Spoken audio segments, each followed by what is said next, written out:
And we all actually have Cindy out there now as well. We do, yeah. Incredibly rare, Leslie, and really unprecedented. I know we hate that word, but I'm going to talk about why this is super unusual. Now, I want to show you a live look this morning on what we're watching out there. This is in Guadeloupe. This is just to the north of St. Lucia and northwest of Barbados. This morning, a live look.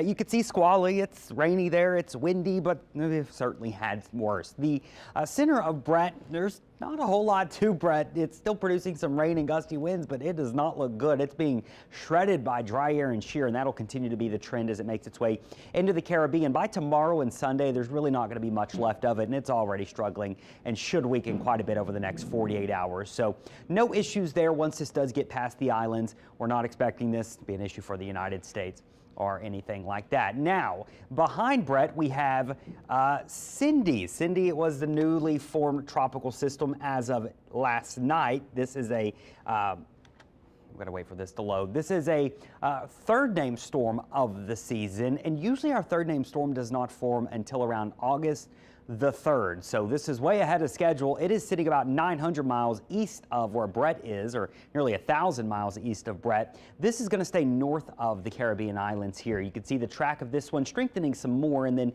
once it's north of Puerto Rico by Sunday or Monday, it begins to weaken, and then there may not be much left of Cindy by next Wednesday as it starts to curve out into the Atlantic.